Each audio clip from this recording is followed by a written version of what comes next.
The most dramatic incursion occurred at the start of this month as China marked its annual National Day when a record 149 flights crossed into Taiwan's southwestern air defense zone in 4 days. Chinese fighter jets crowding Taiwan's radar screens are Beijing's latest tool to ramp up pressure on the democratic island, sparking fears that one mistake could suddenly turn a festering cold conflict into an all-out war. Self-ruled Taiwan has lived under the threat of a Chinese invasion since the two sides split at the end of a civil war in 1949. Its 23 million people have since learned to cope with periods of saber-rattling from Beijing. But the sudden spike in Chinese warplanes crossing into the island's Air Defense Identification Zone, or ADIZ, has focused attention on Taiwan, fueling concerns it could become a global flashpoint. AFP has compiled a database that documents all the known incursions since Taiwan's defense ministry began making them public in September 2020, showing how sorties have crescendoed in frequency and size. The most dramatic incursion occurred at the start of this month as China marked its annual National Day when a record 149 flights crossed into Taiwan's southwestern air defense zone in 4 days. Adding aggressiveness to the incursions, some of them even got personal. In one radio broadcast posted online by aviation fans, a Chinese pilot could be heard insulting the mother of a Taiwanese combat air traffic controller.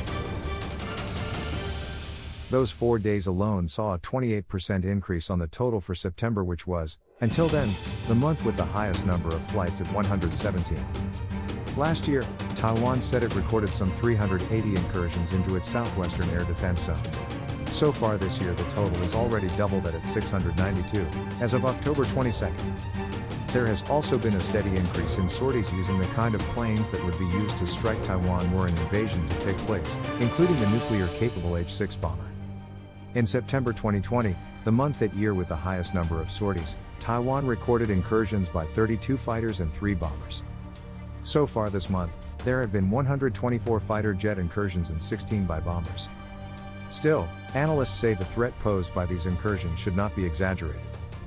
The ADIZ is not the same as Taiwan's territorial airspace. Instead, it includes a larger area that overlaps with part of China's own Air Defense Identification Zone, and even covers some of the mainlands. Nonetheless, it bears noting that until last year China very rarely crossed into the southwestern sector at all. These are part of what we call Greyzone tactics. It keeps psychological pressure on Taiwan. Li Shimin, a retired admiral who stepped down as head of Taiwan's armed forces in 2019, told AFP. Greyzone is a term used by military analysts to describe aggressive action by a state that stopped short of open warfare, what British Defence Secretary Ben Wallace has described as the limbo land between peace and war. Taiwan has seen a surge in these kinds of threats since the 2016 election of President Tsai Ing-wen, whom China's leaders loathe because she views the island as sovereign and not part of Beijing's One China. Li cited Greyzone measures such as ramped-up cyber attacks and disinformation campaigns to a massive increase in Chinese dredgers taking sand from waters surrounding Kinmen and Matsu, two Taiwanese islands just a few kilometers from the mainland. The ADIZ incursions, he added, allowed China to improve pilot training, including the occasional nighttime sorties, as well as test Taiwan's own defenses. They also keep Taiwan's already aging fleet of fighters under stress. There have been multiple fatal crashes blamed on mechanical failures. China, which has vowed to one day seize Taiwan, says little about its ADIZ incursions. But analysts say they send a message to 3 targets: Taiwan's government and people, China's increasingly nationalist domestic audience, and Western powers. This month's record incursions came after naval exercises in the Pacific attended by multiple navies, including 2 U.S. and 1 British aircraft carriers and a Japanese helicopter destroyer. It also came after Washington's recent deal to share nuclear submarine technology with Australia and confirmation that U.S. Special Forces were training Taiwanese troops.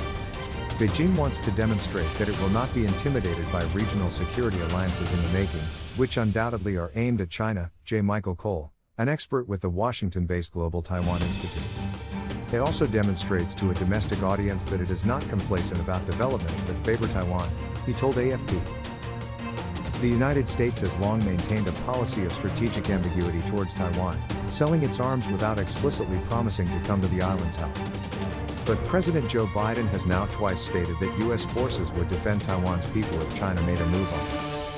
While the ADIZ incursions remain far out to sea, many fear the rise in sorties increases the risk of a crash, collision, or mistake that could spark a wider war.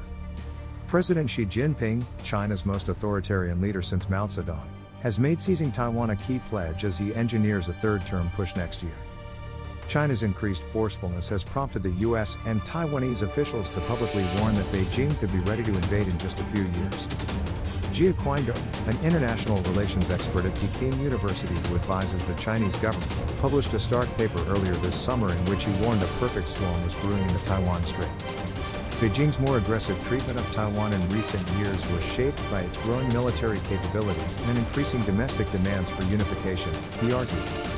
China also feels pressured to act now against the growing relationship between Taiwan and the United States, where defending Taipei has become a rare bipartisan issue. The three sides have seen their interactions caught in a vicious spiral, making a military confrontation and even an all-out war an increasingly likely scenario, Jia warned.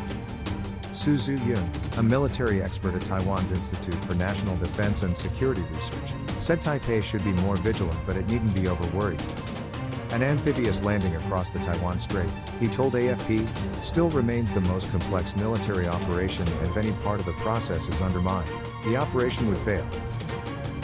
China could start a war but whether it could win is a different thing, he added.